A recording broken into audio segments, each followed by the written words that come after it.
Alguna vez escuché la historia de un hombre que resultó herido en un accidente y perdió la memoria. Olvidó cada detalle de su vida, su nombre, sus amigos, incluso su familia. Le tomó meses recuperarse de sus heridas. Y durante ese tiempo, fue atendido fielmente por una enfermera en particular. Al principio, él solo la conocía como la enfermera, pero pronto aprendió su nombre, luego su horario y después su personalidad. Comenzó a importarle y con frecuencia pasaban tiempo juntos, solo riendo y hablando. Un día, durante una de esas visitas, la memoria del hombre regresó y de repente reconoció a la enfermera. Para su deleite exclamó: «Te recuerdo, eres mi esposa». Y por supuesto, ella lo era. De alguna manera, esta historia es un poco como la relación entre el Espíritu Santo y el pueblo de Dios. El Espíritu Santo de Dios siempre ha amado a su pueblo y lo ha cuidado fielmente. Pero en el Antiguo Testamento, ni siquiera sabían quién era. No fue hasta el Nuevo Testamento que Jesús comenzó a revelar el Espíritu Santo como una persona distinta dentro de la Trinidad y como la persona de la Deidad que está más íntimamente involucrada en nuestras vidas. Esta es nuestra primera lección en la serie Creemos en el Espíritu Santo y la hemos titulado En la Trinidad. En esta lección nos enfocaremos en el Espíritu Santo como un miembro pleno e igual de la divinidad. En la teología sistemática, la doctrina del Espíritu Santo se conoce como neumatología. La palabra neumatología proviene de dos raíces griegas: neuma, que significa espíritu, y logos, que significa estudio. Así, en un sentido amplio, neumatología se refiere a el estudio de espíritus o el estudio de cosas espirituales. Pero, en la teología cristiana, neumatología tiene un significado mucho más estrecho. Específicamente se refiere a el estudio del Espíritu Santo, la tercera persona de la Trinidad. Históricamente, la doctrina del Espíritu Santo como una persona distinta, como una persona no creada de la Trinidad, tomó miles de años en desarrollarse. Esto se debió en gran parte al hecho de que Dios decidió revelar este aspecto de su ser a través del tiempo. Y como Dios reveló más y más de sí mismo, comenzamos a desarrollar una comprensión más completa de su naturaleza trinitaria. Tradicionalmente, los teólogos sistemáticos han definido a la Trinidad diciendo: Dios existe en tres personas, pero tiene una sola esencia. Por el término persona, nos referimos a una personalidad distinta, autoconsciente, y por el término esencia, nos referimos al ser de Dios, a su naturaleza fundamental, o a la sustancia de la que Él está compuesto. La doctrina de la Trinidad se insinúa en el Antiguo Testamento, pero únicamente la persona del Padre fue planteada con claridad. En el Nuevo Testamento, las tres personas de la Trinidad se revelaron plenamente: Padre, Hijo y Espíritu Santo. Y también se definió la naturaleza de su relación entre sí. Finalmente, en la iglesia primitiva, todos esos detalles fueron formulados en doctrinas teológicas que los cristianos han adoptado desde entonces. En esta lección sobre el Espíritu Santo en la Trinidad, exploraremos el desarrollo histórico de la neumatología en tres pasos. Primero, veremos cómo aparece el Espíritu Santo en el Antiguo Testamento. Segundo, veremos lo que el Nuevo Testamento enseña sobre él. Y tercero, consideraremos la doctrina formal del Espíritu Santo en la historia de la Iglesia. Veamos primero cómo el Espíritu Santo fue revelado en el Antiguo Testamento. Ahora sabemos que Dios siempre ha existido en la Trinidad, y las distinciones personales entre el Padre y el Hijo y el Espíritu Santo siempre han sido ciertas para Él. Las tres personas son y siempre han sido increadas y completamente Dios. Pero durante los días del Antiguo Testamento, el pueblo de Dios no entendió que Dios existió en tres personas. Simplemente lo conocían y lo adoraban como el único Dios verdadero. Por supuesto, podemos ver indicios en todo el Antiguo Testamento de que el Espíritu Santo es una persona distinta, pero solo con la claridad del Nuevo Testamento podemos reconocer estos indicios. El teólogo del siglo XX, B.B. Warfield, que vivió de 1851 a 1921, comparó el Antiguo Testamento con una habitación ricamente amueblada, pero pobremente iluminada. Dijo que cuando introducimos una mejor iluminación, no cambia lo que hay en la habitación, simplemente nos permite ver las cosas que ya estaban ahí. Escuchemos cómo Warfield aplicó esta idea a la Trinidad en su obra La Doctrina Bíblica de la Trinidad, publicada en 1915. El misterio de la Trinidad no es revelado en el Antiguo Testamento, pero el misterio de la Trinidad subyace a la revelación del Antiguo Testamento, y aquí y allá casi está a la vista. Así, la revelación de Dios del Antiguo Testamento no se corrige por la revelación más completa que la sigue, sino que solo se perfecciona, se extiende y se amplía. Dios no se reveló como la Trinidad en el Antiguo Testamento, al menos no de una manera que su pueblo podía reconocer claramente. Aún así, porque Dios realmente existe como una Trinidad y porque el Antiguo Testamento realmente lo revela. El Antiguo Testamento contiene pistas sobre la Trinidad, y cuando leemos el Antiguo Testamento con la visión que obtenemos del Nuevo Testamento, podemos ver estas claves con más claridad. El Antiguo Testamento cuenta la historia de la obra de Dios en preparación para la venida del Salvador, del Mesías. Lo hace describiendo la obra de Dios por medio del Espíritu de Dios y del Hijo de Dios. Por ejemplo, en el Salmo capítulo 2. Y así usted encuentra a través del Antiguo Testamento una introducción, no solo del nombre de Dios, sino de la obra de Dios asociada con su nombre. Pero cuando Dios obra, Él trabaja en múltiples formas en el texto.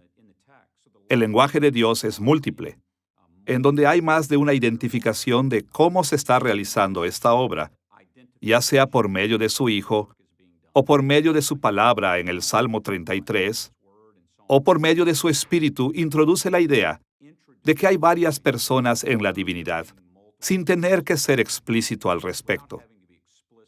El Nuevo Testamento retoma esto, justo donde el Antiguo Testamento lo había dejado. Se centra en la obra de Dios, en Jesucristo como el Hijo de Dios, en el bautismo de Jesús. El Padre, el Hijo y el Espíritu todos aparecen juntos.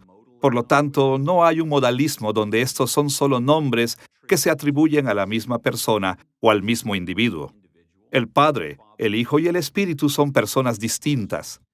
El Nuevo Testamento es capaz de tomar todos los términos y la obra de Dios prometida en el Antiguo Testamento, llevarlos a cabo y cumplirlos, por lo que trabajan juntos introduciendo las ideas, la obra de Dios y el nombre de Dios, así como el Hijo y el Espíritu, y posteriormente, el Nuevo Testamento lo reúne en plenitud para darnos la doctrina de la Trinidad.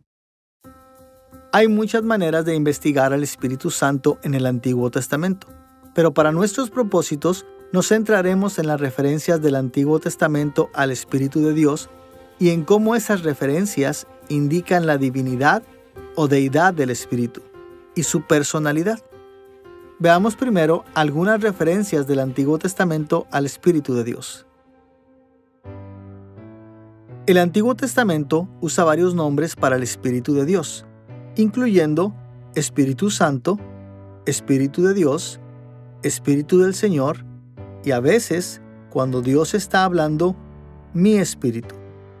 En el Antiguo Testamento, la palabra hebrea que traducimos como Espíritu es Ruach.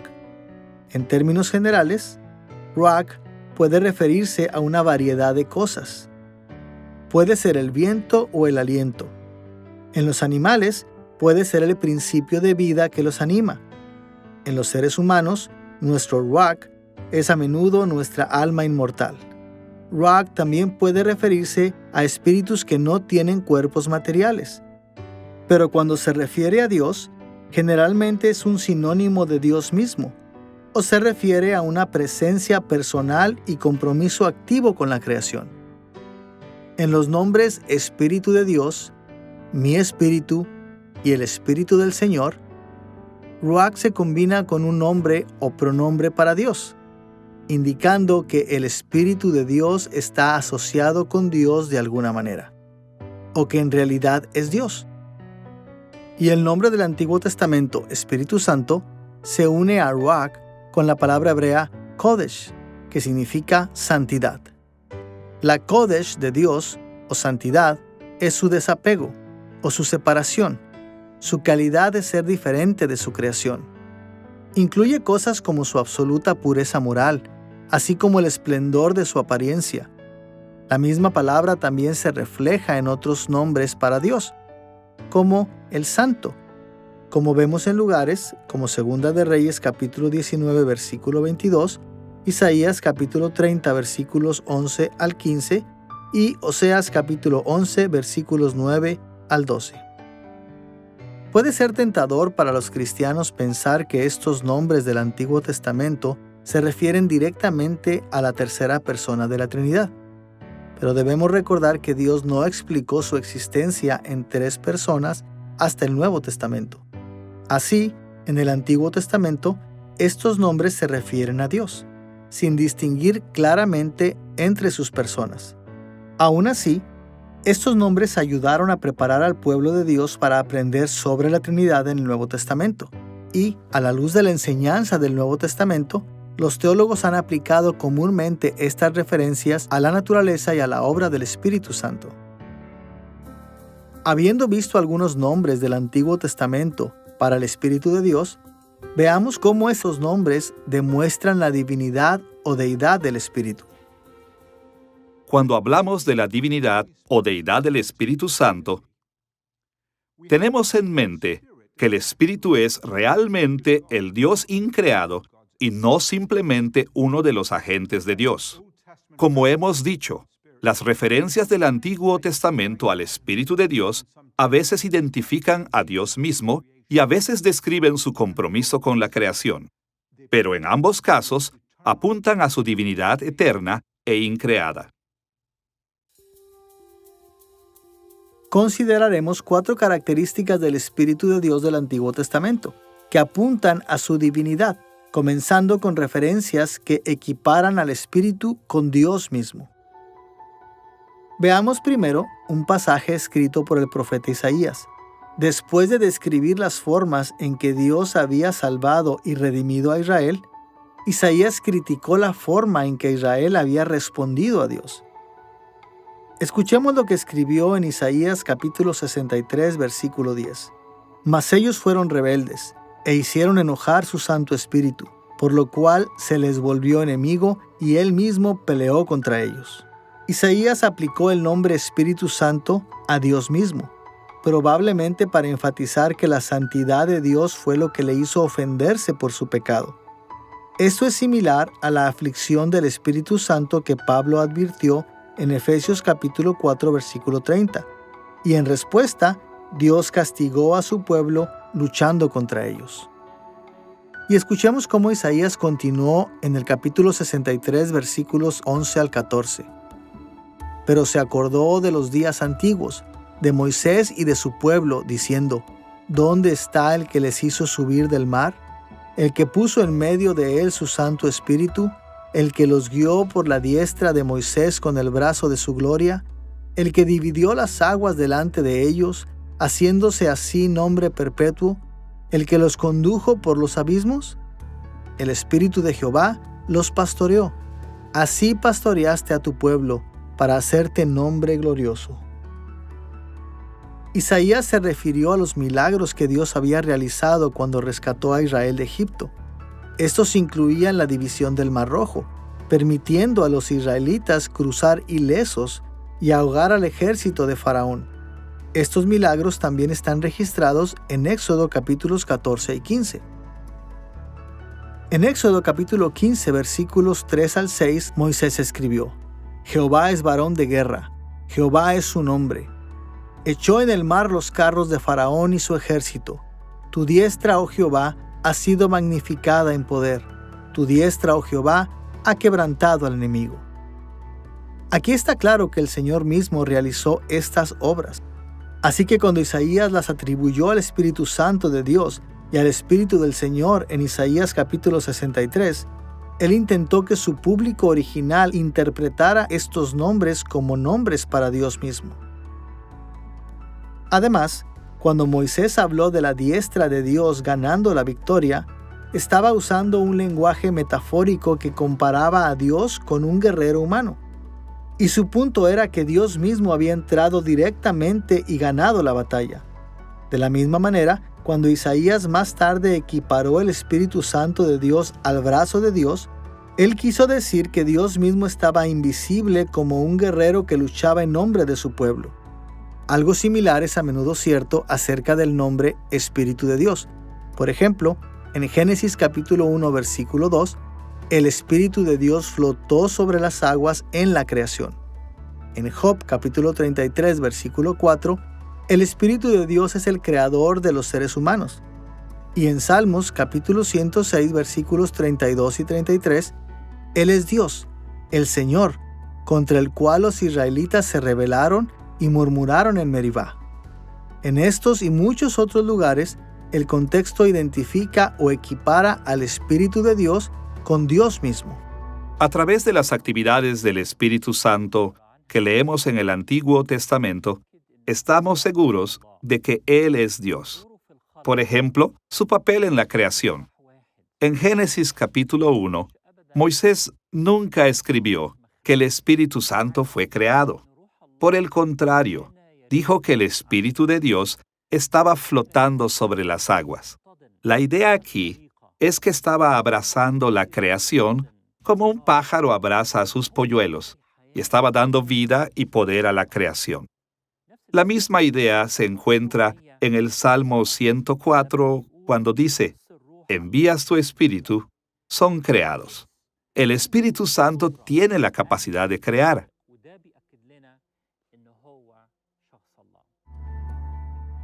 Y lo mismo se aplica al nombre Espíritu del Señor, usando el nombre del pacto de Dios, Jehová, en lugar del nombre más genérico, Dios. Además de referirse a Dios en Isaías capítulo 63, versículo 14, como acabamos de ver, también se refiere a Él en Miqueas capítulo 2, versículo 7, y posiblemente en varios otros pasajes también. Y la frase sencilla, mi espíritu, también identifica directamente a Dios mismo. En Génesis capítulo 6, versículo 3, habla de Dios peleando con la humanidad. Y en Ageo capítulo 2, versículo 5, Dios habló de permanecer presente con su pueblo del pacto a través de su Espíritu. Un segundo hecho que señala la divinidad del Espíritu de Dios en el Antiguo Testamento es que el Espíritu empodera la profecía y visiones. Cuando el Espíritu de Dios inspiró profecías y visiones del Antiguo Testamento, a menudo reveló el conocimiento que solo Dios podía poseer.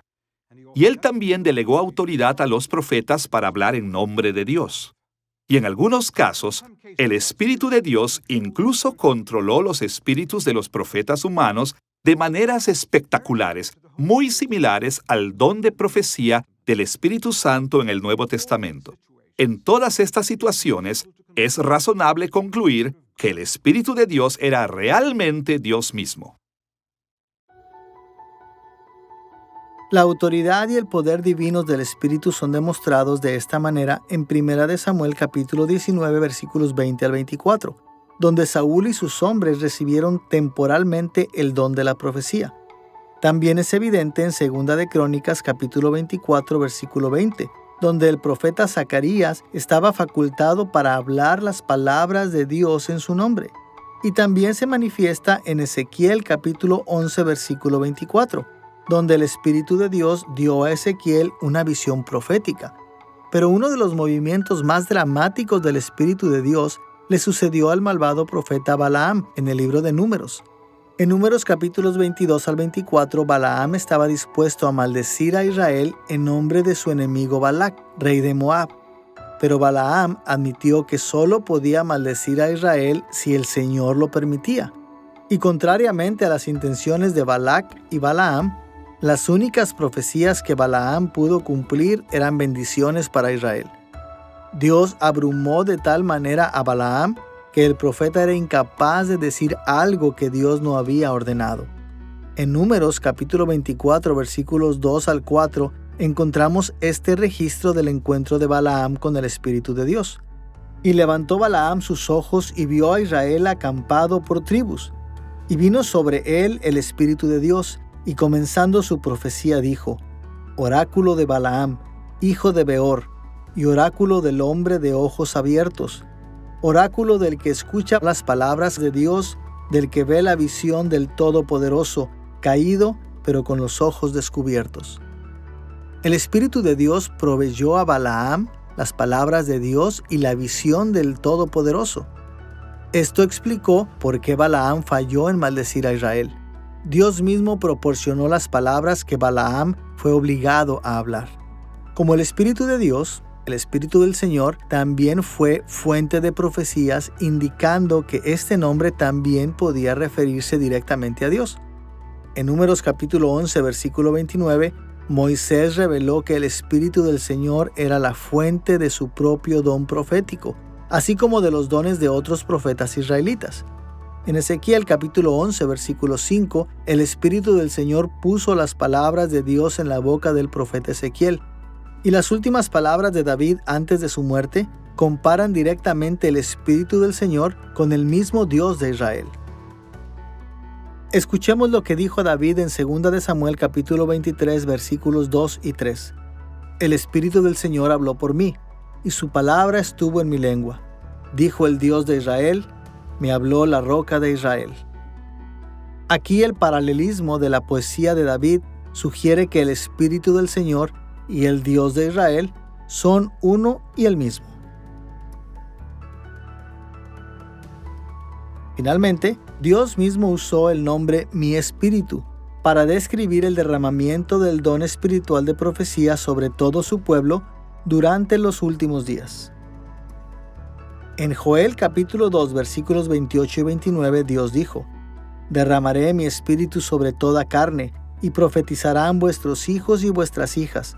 Vuestros ancianos soñarán sueños, y vuestros jóvenes verán visiones.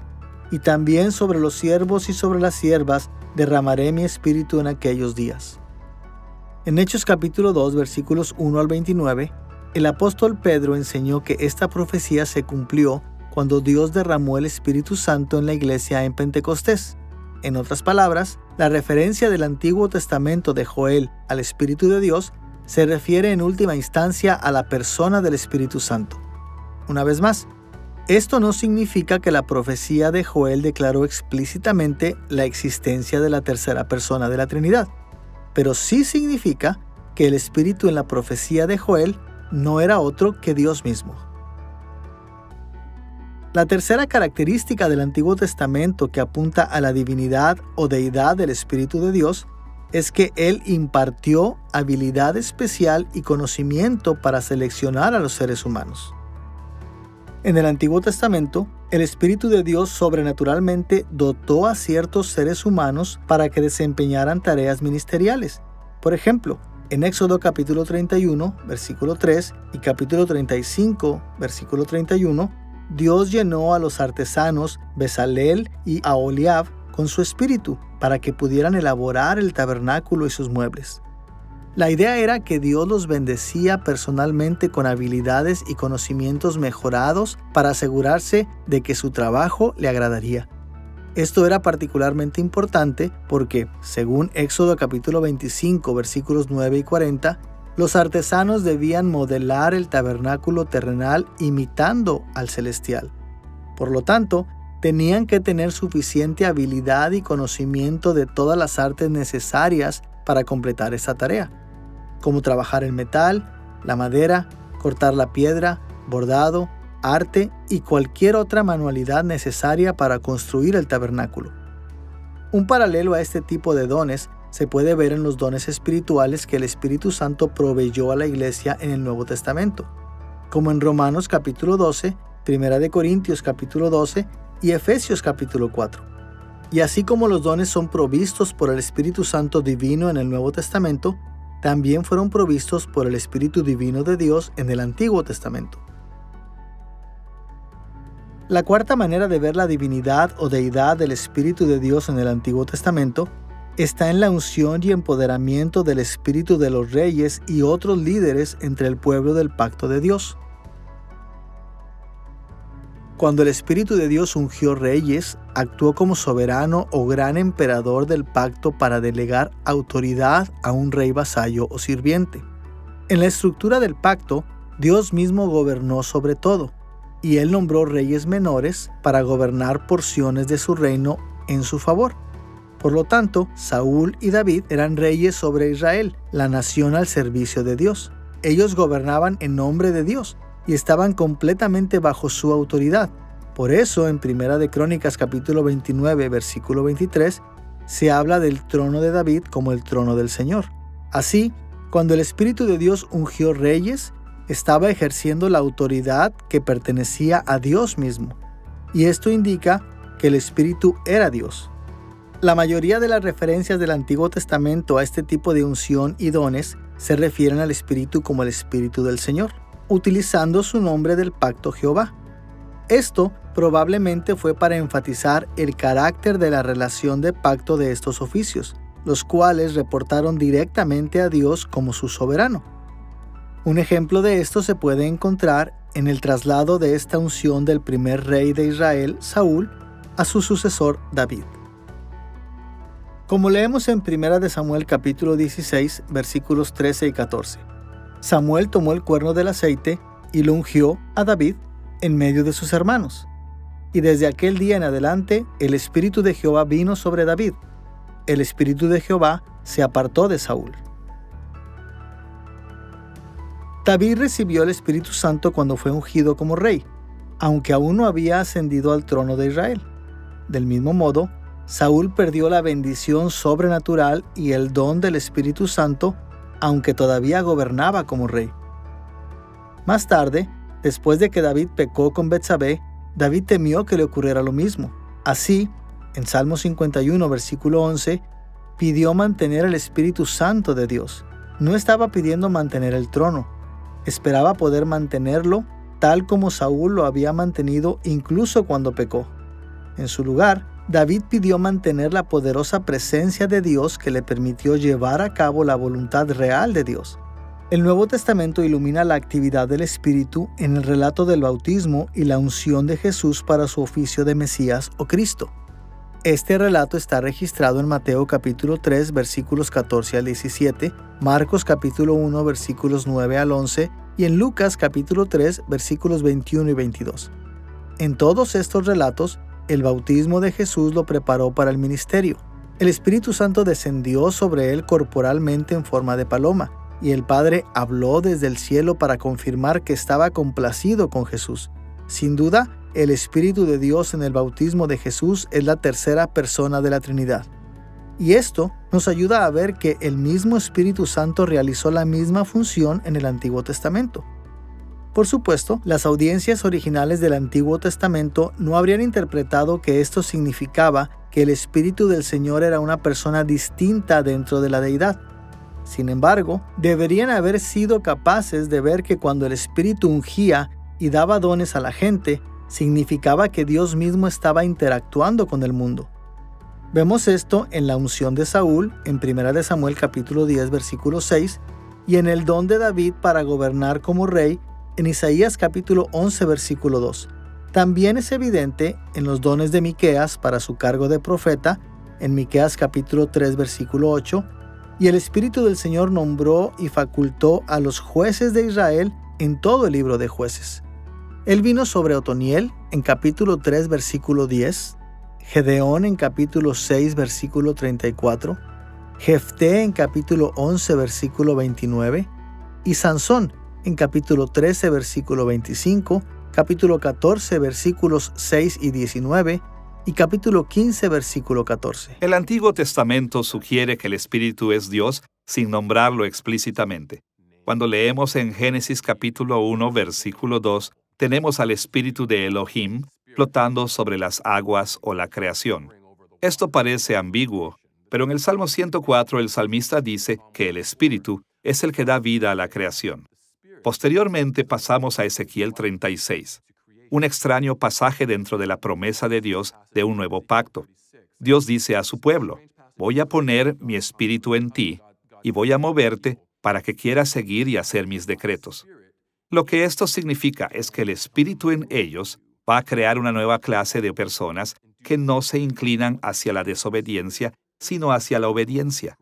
Y así, cuando pensamos qué hace el Espíritu en el Antiguo Testamento, el Espíritu es único. Una de las cosas básicas que hace es dar vida. Él es el dador de vida principal, el que da la vida creacional y la nueva vida creacional. Incluso en el Antiguo Testamento vemos esto. Cuando preguntamos, ¿quién da la vida? El único que da la vida, nosotros lo sabemos, es Dios mismo. Y así, el Antiguo Testamento mismo sugiere que el Espíritu es Dios Todopoderoso. Hasta ahora, hemos considerado cómo la doctrina de la neumatología se desarrolló en el Antiguo Testamento, centrándose en las referencias al Espíritu de Dios y a la divinidad o deidad del Espíritu. Ahora vamos a mencionar brevemente cómo estas referencias también apuntan a la personalidad del Espíritu. El Antiguo Testamento muestra claramente que Dios es personal, pero no indica cuántas personas lo componen, o si sus personas son distintas entre sí. Por lo tanto, cuando decimos que el Antiguo Testamento demuestra la personalidad del Espíritu, no queremos decir que lo señale como distinto del Padre y del Hijo. Solo queremos decir que demuestra que es una persona completamente divina, no creada. En contraste, a veces se argumenta que en el Antiguo Testamento el Espíritu de Dios fue presentado como una fuerza o poder impersonal, pero como ya hemos visto, muchas referencias al Espíritu son referencias directas al mismo Dios. Y Dios definitivamente no es una fuerza impersonal. Así, cada pasaje que iguala el Espíritu de Dios con Dios mismo demuestra que el Espíritu es personal. Además de esto, también hay pasajes que atribuyen cualidades personales específicamente al Espíritu, cualidades que nunca podrían ser usadas para describir una fuerza impersonal.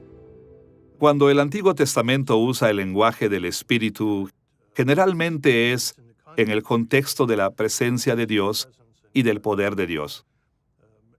Porque las referencias son a una relación con un Dios que es personal, parece que deberíamos entender esas alusiones como referentes a la presencia personal del Dios que es. Que aunque sea posible leer sin conexión y leer esos textos de manera individualista y aislada del testimonio general de las Escrituras, creo que si nos fijamos en el canon del Antiguo Testamento como un todo, y vemos la obra del Espíritu relacionada con el empoderamiento de Dios mismo, que al menos la implicación a esto es el Espíritu de Dios que es una persona. A medida que avanzamos hacia el Nuevo Testamento, queda claro y explícito que la tercera persona de la divinidad es una persona como el Padre y el Hijo. El Antiguo Testamento señala la personalidad del Espíritu de Dios en muchas maneras, pero por cuestiones de tiempo veremos solo 4 maneras, comenzando con cómo el Antiguo Testamento llama la atención a las emociones del Espíritu. Como sabemos, las fuerzas impersonales no exhiben emociones, solo las personas lo hacen.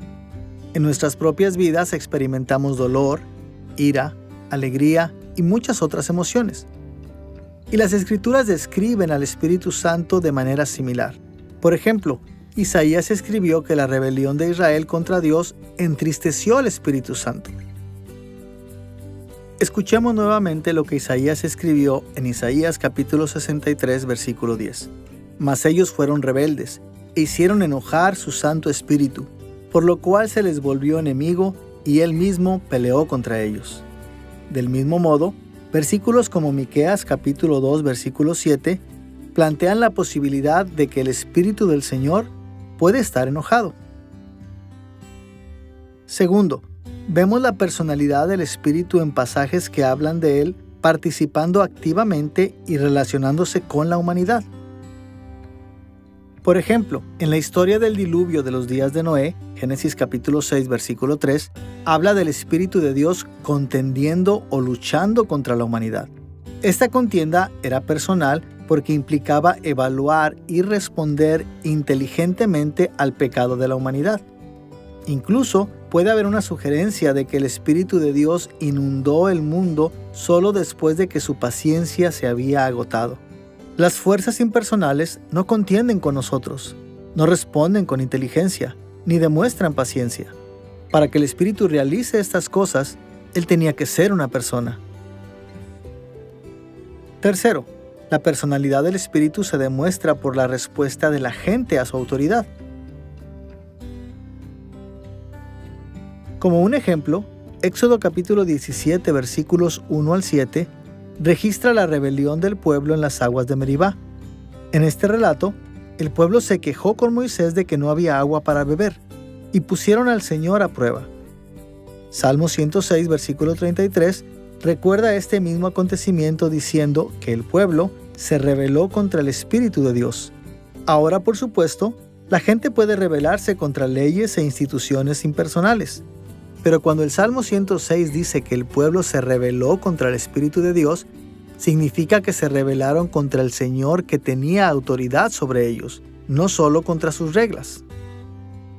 Y cuarto, la personalidad del Espíritu también está indicada en lugares donde se muestra que está hablando de su propia voluntad y haciendo elecciones sobre lo que los profetas deben de decir en su nombre. Por ejemplo, en 2 Samuel capítulo 23, versículo 2, David afirmó que el Espíritu del Señor habló a través de él. Es decir, David estaba dando voz a lo que el Espíritu quería que dijera. Del mismo modo, en Ezequiel capítulo 11, versículo 5, el Espíritu del Señor habló al profeta Ezequiel y le dijo qué decirle a su pueblo. Una vez más, las fuerzas impersonales no tienen conversaciones, ni mucho menos ideas que quieren expresar. Solo las personas lo hacen. Como hemos dicho antes, pasajes como estos no revelan al Espíritu Santo como una persona distinta dentro de la deidad, pero sí demuestran que el Espíritu de Dios es una persona divina y no simplemente una fuerza. En muchos lugares del Antiguo Testamento, el Espíritu de Dios es a la vez plenamente Dios y completamente personal. Pero estos pasajes no se refieren específicamente a ninguna de las personas de Dios. Después de todo, la existencia de Dios en tres personas no fue revelada hasta el Nuevo Testamento, pero este a menudo identifica a la tercera persona de la Trinidad con el Espíritu de Dios en el Antiguo Testamento. Como cristianos, es correcto para nosotros concluir que estas referencias presagian la revelación del Espíritu Santo como miembro pleno de la Trinidad. Ahora que hemos considerado el Espíritu Santo en la Trinidad desde la perspectiva del Antiguo Testamento, vayamos a una mayor revelación de Dios en el Nuevo Testamento. El Nuevo Testamento se refiere comúnmente al Espíritu Santo de maneras que hacen eco al Antiguo Testamento. Por ejemplo, usa la palabra griega pneuma, que significa espíritu, de la misma manera que el Antiguo Testamento utiliza ruach. Ambas palabras tienen el mismo rango de significado, refiriéndose al viento, al aliento, a la fuerza vital de los animales, a las almas humanas y a los espíritus no corpóreos. De hecho, la Septuaginta, la traducción griega del Antiguo Testamento, comúnmente traduce ruach como pneuma. Al igual que en el Antiguo Testamento, el Espíritu de Dios se conoce por una variedad de nombres en el Nuevo Testamento. Muchos de estos emplean la palabra pneuma. A menudo es llamado Espíritu Santo, pero también es conocido como el Espíritu de Dios, el Espíritu del Padre, el Espíritu del Señor, el Espíritu de Jesús, el Espíritu de Cristo, el Espíritu de verdad, el Espíritu de santidad, el Espíritu de vida, el Espíritu de gracia y otros nombres similares. Estos nombres identifican al Espíritu Santo con el Espíritu de Dios en el Antiguo Testamento y también describen su carácter y obra. Ellos le muestran ser uno con el Padre y el Hijo y tener atributos como la verdad, la santidad, la vida y la gracia. Con respecto a la personalidad del Espíritu, el Nuevo Testamento enseña mucho más clara y directamente que el Espíritu Santo es una persona distinta dentro de la Trinidad. Pero incluso en el Nuevo Testamento, el pueblo de Dios tuvo que crecer en su entendimiento de su persona y de su obra. Las enseñanzas de Jesús en los Evangelios nos dan un vistazo a lo que los judíos y los cristianos entendieron durante su ministerio terrenal. Y el resto del Nuevo Testamento nos enseña lo que los apóstoles finalmente llegaron a entender y a enseñar. En línea con esta historia, nuestra discusión del Nuevo Testamento se dividirá en dos partes. Primero, exploraremos lo que Jesús enseñó directamente acerca del Espíritu Santo. Y segundo, veremos lo que los apóstoles enseñaron más tarde durante sus ministerios. Comencemos con Jesús. Durante su ministerio terrenal, Jesús confirmó las enseñanzas del Antiguo Testamento de que el Espíritu Santo es Dios mismo y que el Espíritu Santo es una persona, pero también reveló algo nuevo, es decir, que el Padre, el Hijo y el Espíritu Santo son tres personas distintas dentro de Dios. Esta es una de las razones por las que los judíos se enojaron tanto con Jesús. Ellos estaban totalmente ofendidos por su proclamación de ser Dios. Como Juan comentó en Juan capítulo 5, versículo 18, por esto los judíos aún más procuraban matarle, porque no solo quebrantaba el día de reposo, sino que también decía que Dios era su propio Padre, haciéndose igual a Dios. Los judíos asumieron erróneamente que Jesús no podía ser Dios porque el Padre en el cielo ya era Dios. Ellos habían comprendido correctamente que solo hay un Dios verdadero, pero erróneamente habían deducido que Dios existía como una sola persona. Esta es probablemente la razón por la que los judíos no se enojaron cuando Jesús identificó al Espíritu Santo como una persona. Debieron asumir, por muy erróneo que fuera, que Jesús se refería simplemente a Dios como el Espíritu Santo. Vemos esto en Mateo capítulo 12 y Marcos capítulo 3, donde Jesús explicó su poder de exorcismo. En Mateo capítulo 12, versículo 24, los fariseos lo acusaron de expulsar demonios por Belcebú, el príncipe de los demonios. Y Jesús respondió en el versículo 28 que echó fuera demonios por el Espíritu de Dios. En el contexto de las enseñanzas más amplias de Jesús, está claro que se estaba refiriendo al Espíritu como una persona distinta del Padre, pero no hay indicios de que los fariseos comprendieran el significado de sus palabras. En sus discusiones privadas con sus seguidores, Jesús fue aún más directo. Sus enseñanzas más completas sobre la personalidad distinta del Espíritu Santo pueden encontrarse en Juan capítulos 14 al 16. Estos capítulos son parte del discurso de despedida de Jesús. Sus palabras finales a los 11 apóstoles fieles que estaban destinados a ser preparados para su muerte. En Juan capítulo 14, versículos 16 y 17, Jesús dijo: «Y yo rogaré al Padre, y os dará otro Consolador, para que esté con vosotros para siempre, el Espíritu de verdad, al cual el mundo no puede recibir porque no le ve ni le conoce, pero vosotros le conocéis, porque mora con vosotros y estará en vosotros». Los judíos incrédulos, al igual que el resto del mundo, no sabían que el Espíritu Santo era una persona distinta del Padre, pero los apóstoles ya habían aprendido que la persona del Espíritu Santo era distinta de Jesús. Y Jesús continuó llamando la atención a la personalidad distinta del Espíritu a lo largo de su discurso de despedida. En Juan, capítulo 14, versículo 26, él mencionó: «Mas el Consolador, el Espíritu Santo, a quien el Padre enviará en mi nombre». En Juan, capítulo 15, versículo 26, él habló de «el Consolador, a quien yo os enviaré del Padre, el cual procede del Padre». En Juan, capítulo 16, versículo 7, él agregó: «Porque si no me fuera, el Consolador no vendría a vosotros, mas si me fuere, os lo enviaré». Y en Juan capítulo 16, versículo 13, Jesús dijo: «El Espíritu no hablará por su propia cuenta, sino que hablará todo lo que oyere, y os hará saber las cosas que habrán de venir». A lo largo de su discurso de despedida, Jesús enseñó repetidamente que el Espíritu Santo es una persona distinta, tanto del Padre como de sí mismo. El Espíritu Santo sería enviado por el Padre y por su Hijo Jesús. El Espíritu hablaba lo que el Padre le había dicho que hablara, y que Él reemplazaría al Hijo como la presencia activa de Dios entre su pueblo. Por lo tanto, El Espíritu no es el Padre y tampoco el Hijo. Él es su propia persona distinta. Creo que muchos de nosotros, cuando oímos las palabras Espíritu Santo, podríamos sentirnos tentados a pensar en el viento, y a veces podríamos sentirnos tentados a pensar que es algo. Pero en Juan 14 al 16 encontramos algo único acerca de la persona del Espíritu Santo. El Señor Jesucristo se refirió al Espíritu como un Él, significando que no es un algo, sino que es persona. Pero no únicamente es solo persona. Su origen, el hecho de que viene del cielo, es claramente un signo de que en realidad es también de naturaleza divina. Y hay otra palabra que Jesús usa, que es otro, consolador, alguien que es distinto de Él, pero que continuará lo que ha hecho. Y también es referido como el Espíritu de la verdad, algunas de las características que solo Jesucristo tiene. Solo nos dijo que Él es el camino, la verdad y la vida.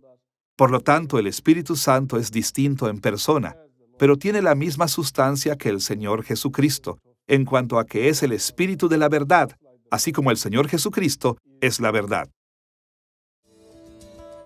En Mateo capítulo 28, versículo 19, en la Gran Comisión, Jesús también llamó la atención a la distinta personalidad del Espíritu cuando dijo: Por tanto, id y haced discípulos a todas las naciones, bautizándolas en el nombre del Padre y del Hijo y del Espíritu Santo. En inglés y griego, la palabra traducida nombre en este versículo es singular, y el Padre, Hijo y Espíritu Santo están enlistados como iguales. Esta sección de la Gran Comisión se denomina comúnmente fórmula trinitaria, porque enumera los nombres de las tres personas de la Trinidad de una manera que señala su pertenencia conjunta en la divinidad. Cuando Jesús dijo que el Padre, el Hijo y el Espíritu Santo compartían un único nombre, indicó que todos ellos compartieron la autoridad de Dios, es decir, que todos debían ser Dios. También indicó que las tres personas de Dios gobernarían sobre las naciones discipuladas. Habiendo visto las enseñanzas de Jesús en el Nuevo Testamento, veamos lo que dijeron los apóstoles acerca del Espíritu Santo. Primero, debemos enfatizar que los apóstoles creyeron todo lo que el Antiguo Testamento y Jesús enseñaron acerca del Espíritu Santo. Ellos lo entendieron como completamente divino y como una persona distinta del Padre y del Hijo. Como un solo ejemplo, escuchemos las palabras de Pedro en Hechos capítulo 5 versículos 3 y 4. Después de que Ananías y su esposa Zafira mintieron acerca de un regalo monetario a la iglesia primitiva, Pedro les dijo: Ananías, ¿por qué llenó Satanás tu corazón para que mintieses al Espíritu Santo? No has mentido a los hombres, sino a Dios. Pedro dijo que al mentir al Espíritu Santo estaba mintiendo a Dios, probando que el Espíritu Santo es Dios mismo. Además, el mismo hecho de que Ananías fue capaz de mentir al Espíritu Santo demuestra que el Espíritu Santo es una persona. Y en 2 de Corintios capítulo 13, versículo 14, Pablo afirmó la divinidad del Espíritu Santo y la personalidad distinta cuando terminó su carta de esta manera: la gracia del Señor Jesucristo, el amor de Dios y la comunión del Espíritu Santo sean con todos vosotros. Pablo expresó una comprensión trinitaria de Dios, mencionando a las tres personas en igualdad de condiciones, tanto en términos del honor como de los atributos que Él les atribuyó. Similarmente, en 1 de Pedro capítulo 1 versículos 1 y 2, Pedro describió a los creyentes como elegidos según la presciencia de Dios Padre en santificación del Espíritu, para obedecer y ser rociados con la sangre de Jesucristo. Estas fórmulas trinitarias se asemejan a la que Jesús usó en la Gran Comisión. Ellos testifican que el Padre, el Espíritu y el Hijo Jesucristo son todos igualmente Dios, compartiendo el mismo poder y la misma gloria, y que son todas personas distintas. Y los apóstoles también afirmaron la completa divinidad y personalidad del Espíritu en muchas otras formas. Le atribuían cualidades personales como el pensamiento y las emociones. Por ejemplo, en Hechos capítulo 15, versículo 28, el Espíritu Santo determinó cómo la ley del Antiguo Testamento se aplicaba a los gentiles. Romanos capítulo 5, versículo 5 habla de su amor. Y Efesios capítulo 4, versículo 30 menciona su tristeza.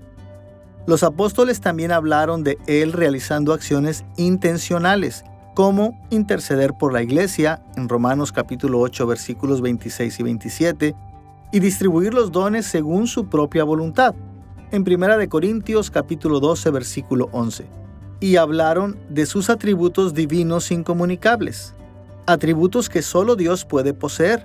Por ejemplo, Pablo describió su omnisciencia en Efesios capítulo 1, versículo 17 y 1 Corintios capítulo 2, versículos 10 y 11, donde dijo que el Espíritu sabe todo lo que Dios sabe. Y Hebreos capítulo 9, versículo 14, llama al Espíritu Santo el Espíritu Eterno, indicando que existió incluso antes de la creación y que su existencia continua es eterna e inmutable.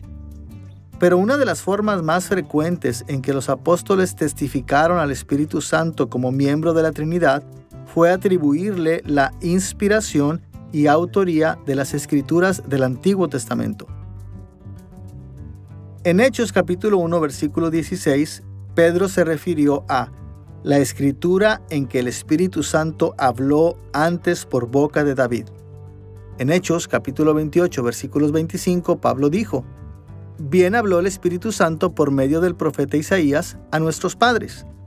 En 2 de Pedro, capítulo 1, versículos 20 y 21, Pedro proporcionó el resumen más completo en las Escrituras de la obra del Espíritu en la autoría de la Escritura, diciendo: ninguna profecía de la Escritura es de interpretación privada, porque nunca la profecía fue traída por voluntad humana, sino que los santos hombres de Dios hablaron siendo inspirados por el Espíritu Santo. La personalidad y la deidad del Espíritu Santo a través de la inspiración de la Escritura es fascinante. Estamos hablando de la palabra de Dios y sin embargo a menudo es a través del Espíritu que la palabra de Dios nos es dada. Repetidamente oímos la palabra del Señor o el Espíritu dijo, o David dijo, o Moisés dijo, y estos están alineados. Esta es una de las funciones primarias del Espíritu. La palabra de Dios es la palabra del Espíritu y la palabra del Espíritu es la palabra de Dios. Más allá de esto, la comprensión de los apóstoles de la completa divinidad y la personalidad del Espíritu Santo se afirmó cuando el Espíritu finalmente fue derramado en la iglesia, tal como Jesús lo había prometido. Hechos capítulo 2 registra que en el primer Pentecostés, después de que Jesús ascendió al cielo, toda la iglesia recibió el don del Espíritu Santo de una manera espectacular. Lo que parecían ser lenguas de fuego descendieron sobre ellos y hablaban el Evangelio en todos los idiomas. Y desde este punto en adelante, los apóstoles fueron dotados de maneras que demostraron el poder de Dios sobre toda la creación. Fueron capacitados para sanar a los enfermos, resucitar a los muertos y realizar muchos otros milagros que testificaban de la verdad del poder y del favor divino del Espíritu Santo. Está claro que los apóstoles vieron al Espíritu Santo como una persona distinta dentro de la Trinidad. Ellos reconocieron que esta verdad fue insinuada en el Antiguo Testamento y comprendieron que Jesús también lo había revelado. Pero ellos también habían experimentado la realidad de la poderosa presencia del Espíritu al mover la historia hacia una nueva etapa de la obra salvadora de Dios. El Espíritu Santo fue derramado sobre ellos en poder, de manera que hicieron milagros, recibieron revelaciones de Dios e incluso fueron inspirados a escribir las Escrituras del Nuevo Testamento. Hasta ahora, en nuestra lección sobre el Espíritu Santo en la Trinidad, hemos explorado el desarrollo histórico de la neumatología, centrándonos en el Antiguo Testamento y en el Nuevo Testamento. Ahora estamos listos para abordar nuestro último tema principal, el desarrollo de la neumatología formalizada en la historia de la Iglesia. Durante los primeros siglos, la Iglesia primitiva trabajó para explicar y resumir las enseñanzas de la Escritura sobre el Espíritu Santo. La Escritura siempre ha enseñado que solo hay un Dios y que el Padre, el Hijo y el Espíritu son un solo Dios. Pero esto es obviamente una idea compleja y misteriosa, Por lo tanto, los cristianos a menudo no están de acuerdo sobre cómo explicarla y definirla. Veremos 4 pasos en el desarrollo de la neumatología en la historia de la Iglesia primitiva. Primero veremos la afirmación del Espíritu Santo en el Credo de los Apóstoles. En segundo lugar, exploraremos la doctrina trinitaria formalizada. Tercero, veremos cómo se reflejó esta doctrina en el Credo niceno. Y cuarto, mencionaremos la distinción entre la ontología y la economía de la Trinidad. Empecemos con el Credo de los Apóstoles. El Credo de los Apóstoles surgió de los credos bautismales locales que datan del año 200 después de Cristo. Estos eran credos que se esperaba que los nuevos creyentes afirmaran cuando fueran bautizados. Algunos relatos antiguos indican que cuando una persona era bautizada, se esperaba que él proporcionara 3 afirmaciones, una relacionada con el Padre, una con el Hijo y otra con el Espíritu Santo. Y el Credo de los Apóstoles se estructura alrededor de estas afirmaciones. Como tal, coloca litúrgicamente al Espíritu Santo en el mismo nivel que el Padre y el Hijo. Y lo hace porque refleja la creencia de la Iglesia primitiva de que el Espíritu Santo es una tercera persona distinta dentro de la deidad no creada, en un nivel igual al Padre y al Hijo. Además, dentro de la estructura del Credo de los Apóstoles, las diversas obras de cada persona de la Trinidad se enumeran bajo su nombre. Así, se dice que el Padre es el creador del cielo y la tierra. En cuanto al Hijo, el Credo enumera su concepción, nacimiento, muerte, sepultura, resurrección, ascensión y regreso futuro. Y el Espíritu Santo es mencionado como el responsable de la Iglesia y para la aplicación de la salvación a los creyentes. El Credo de los Apóstoles señala al Espíritu Santo como miembro pleno de la Trinidad. La forma del Credo de los Apóstoles es innegablemente trinitaria. Creemos en Dios el Padre, creador del cielo y la tierra. Creemos en Jesucristo, su único Hijo, nuestro Señor, que fue concebido por el Espíritu Santo. Creemos en el Espíritu Santo, en la Santa Iglesia Católica, en la comunión de los santos, y así sucesivamente. La forma trinitaria es muy clara, y dice un poco sobre el papel primordial que desempeñan cada una de las 3 personas. El Padre, creador del cielo y la tierra, el Hijo que nació de la Virgen María, creció y murió como el sacrificio por el pecado en la cruz, y el Espíritu Santo, cuyo papel se manifiesta ahora en la Iglesia, la comunión de los santos, el perdón de los pecados y la obra en el cuerpo de Cristo hoy. A pesar de que el Credo de los Apóstoles señalaba tanto la divinidad o deidad completa del Espíritu como su plena personalidad, todavía no proporcionaba una definición clara de la doctrina de la Trinidad. Contenía todos los elementos correctos, pero no produjo el vocabulario que la Iglesia finalmente llegó a abrazar. Como resultado, la gente podría decir que afirmaban el lenguaje del credo, incluso si no estaban de acuerdo que el Espíritu era una tercera persona distinta en un nivel igual con el Padre y el Hijo. Habiendo mencionado cómo el Credo de los Apóstoles refleja el desarrollo de la neumatología en la historia de la Iglesia, consideraremos las etapas iniciales de la doctrina trinitaria formalizada. La existencia de Dios como la Trinidad es altamente misteriosa. Está mucho más allá de nuestra experiencia y nos cuesta pensar en ello, y mucho más hablar de ello.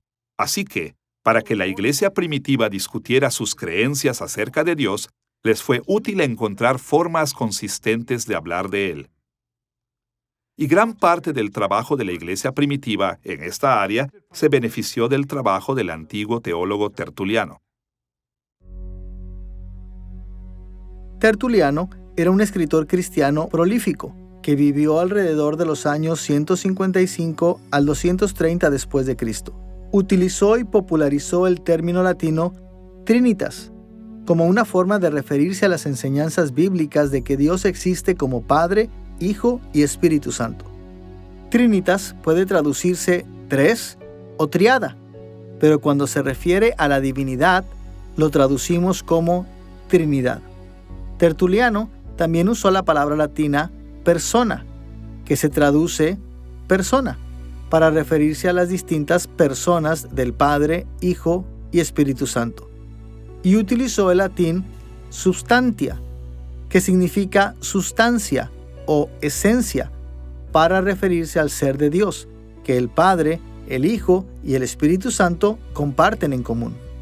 Esta es la razón por la cual la definición tradicional de Trinidad dice: Dios tiene tres personas, pero solo una esencia.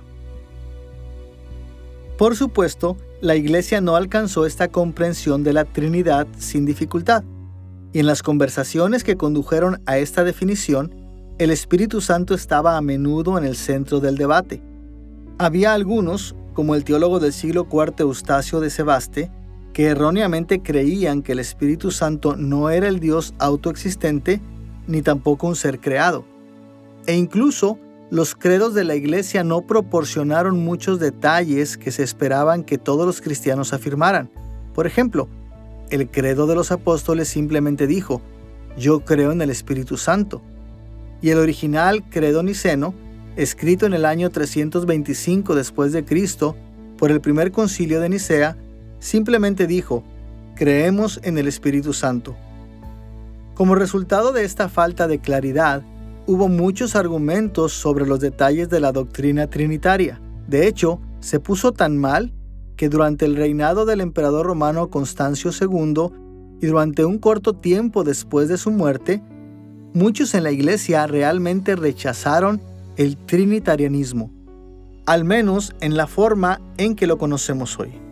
El segundo consejo de Sirmio en el año 351 después de Cristo y el tercer concilio de Sirmio en el año 357 después de Cristo afirmaron lo que se ha llamado la herejía arriana.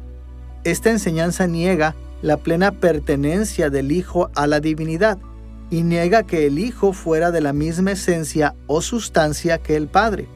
En este punto de la historia, muchas partes de la Iglesia rechazaron ampliamente la misma doctrina trinitaria que habían aceptado previamente como bíblica. Ahora que hemos considerado la neumatología en la historia de la Iglesia, desde el credo de los apóstoles hasta la formalización inicial de la doctrina trinitaria, volvamos nuestra atención al credo niceno.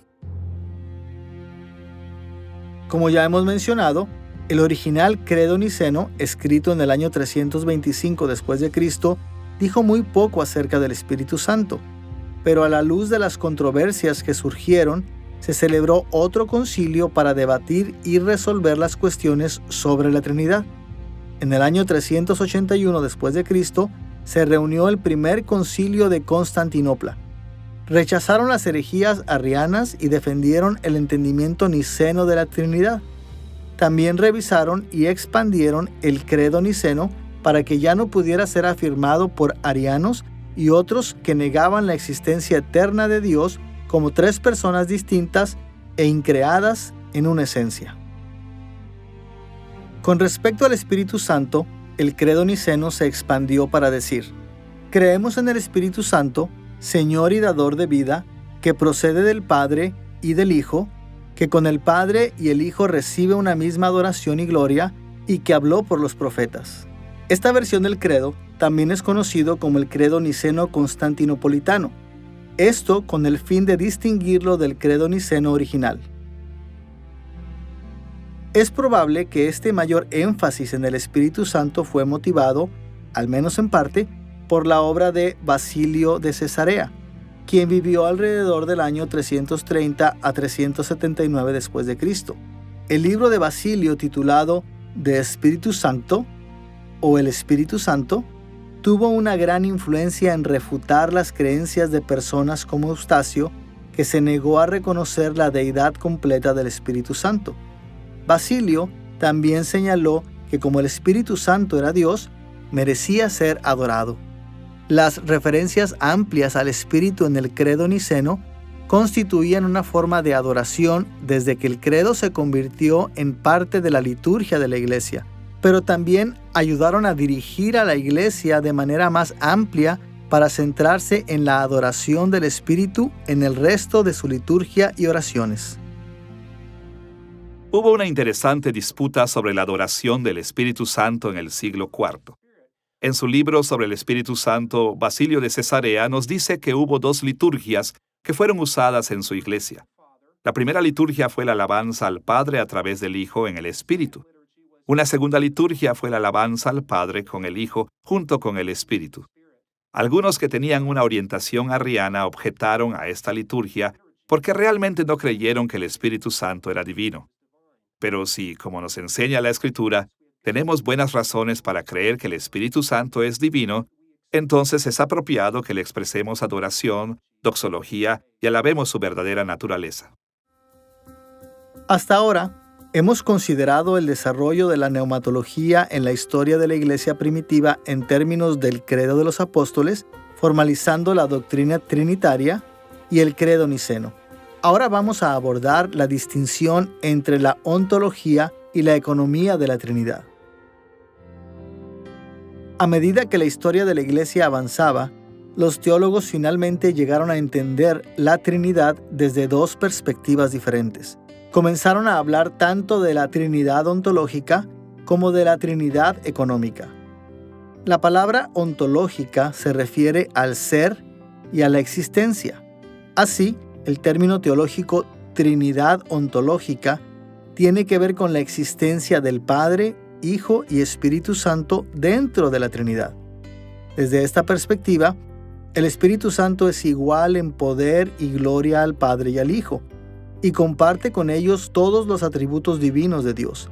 Como la pregunta y respuesta 4 del Catecismo Menor de Westminster lo señala, las tres personas son infinitas, eternas e inmutables en su ser, sabiduría, poder, santidad, justicia, bondad y verdad. Recordarán que la versión niceno-constantinopolitana del credo niceno dice: creemos en el Espíritu Santo, Señor y dador de vida, que procede del Padre. La Iglesia Occidental posteriormente expandió la versión latina de este credo para añadir la palabra filioque, que significa y el Hijo, al final de esta frase. Por lo tanto, la mayoría de las iglesias en Occidente ahora usan una versión que dice que el Espíritu Santo procede del Padre y del Hijo. Algunos teólogos han entendido que la procedencia del Espíritu Santo es ontológica, es decir, creen que la personalidad del Espíritu es eternamente exhalada del Padre o del Padre y del Hijo. Pero otros han entendido la procedencia del Espíritu como una función de la Trinidad económica. El término teológico, Trinidad económica, se refiere a cómo el Padre, el Hijo y el Espíritu Santo interactúan entre sí, especialmente en lo que se refiere a la creación. Desde esta perspectiva, cada uno tiene diferentes roles y responsabilidades, e incluso una diferente autoridad. Muchas partes de la Escritura sugieren que el Espíritu Santo sirve voluntariamente al Padre y al Hijo. Por ejemplo, fue enviado o dado por el Padre y el Hijo. La Escritura enseña esto en pasajes como Lucas capítulo 11, versículo 13, Juan capítulo 14, versículo 26 y capítulo 15, versículo 26, y Hechos capítulo 2, versículo 33. Y cuando Él viene, el Espíritu obedece al Padre y al Hijo, haciendo la obra que le han enviado a hacer.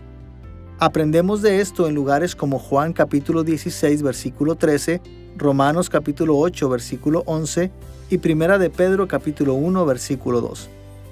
Debido a pasajes como estos, muchos teólogos dicen que dentro de la Trinidad económica, el Padre y el Hijo tienen mayor autoridad que el Espíritu Santo. Aún así, es importante enfatizar que el Espíritu todavía es completamente Dios y que esta estructura de autoridad existe porque todos quieren y están de acuerdo con ella. Por lo tanto, el Espíritu Santo no es de ninguna manera inferior al Padre y al Hijo. Es importante reconocer la diferencia entre la Trinidad ontológica y la Trinidad económica. Esta es una distinción muy útil que los teólogos han hecho y que nos ayuda a evitar mucha confusión cuando estudiamos la doctrina de la Trinidad. Cuando hablamos de Trinidad ontológica, nos estamos refiriendo a su naturaleza. Nos referimos al hecho de que las tres personas de la Trinidad, Padre, Hijo y Espíritu Santo, son iguales en sustancia, en poder y en gloria. Por supuesto, Ninguno de ellos es superior en ese sentido.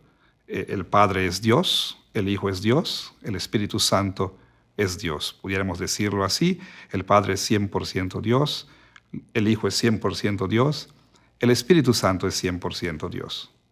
Pero cuando se trata de sus roles, de la división de roles, entonces hablamos de la Trinidad económica.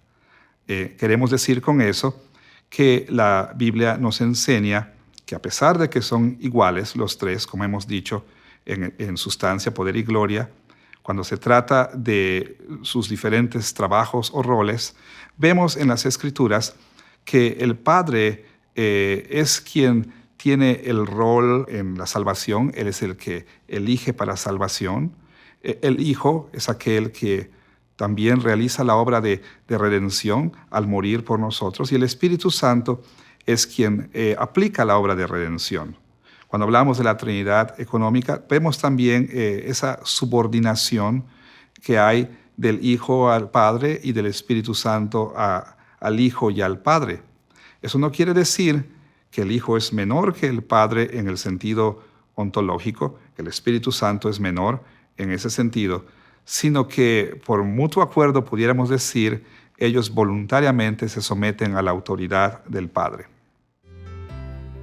La doctrina del Espíritu Santo tardó siglos en formalizarse, pero esto no significa que la Iglesia no siempre creyó los elementos centrales de la neumatología.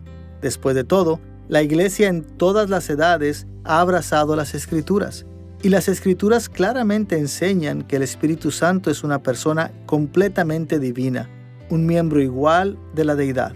Más bien, la formalización de la neumatología sucedió en etapas, y generalmente en respuesta a la herejía. Los teólogos se dieron cuenta de que necesitaban proporcionar más detalles y comunicarse más claramente a fin de evitar que otros caigan en el error. Y estas formulaciones han resistido la prueba del tiempo. A través de los siglos, casi todas las ramas de la Iglesia han afirmado las mismas creencias sobre el papel del Espíritu Santo en la Trinidad. En esta lección sobre el Espíritu Santo en la Trinidad, hemos explorado cómo el Antiguo Testamento habla del Espíritu de Dios en términos de su divinidad y personalidad. Hemos visto cómo este entendimiento se expandió en el Nuevo Testamento bajo Jesús y sus apóstoles. Y hemos estudiado la neumatología en la historia de la Iglesia al considerar el credo de los apóstoles, la formalización de la doctrina trinitaria, el credo niceno y la distinción entre ontología y economía trinitaria. Comprender quién es el Espíritu Santo en la Trinidad es una parte importante de entender su obra en nuestras vidas. Como veremos en futuras lecciones, el Espíritu Santo está más implicado personalmente con nosotros que el Padre y el Hijo. Él habita en nosotros. Confiamos en Él para obtener fortaleza espiritual, para experimentar el perdón de Dios cuando pecamos, para crecer en santidad, para perseverar en la fe, para los dones que nos permiten ministrar a otros y para una multitud de otras bendiciones.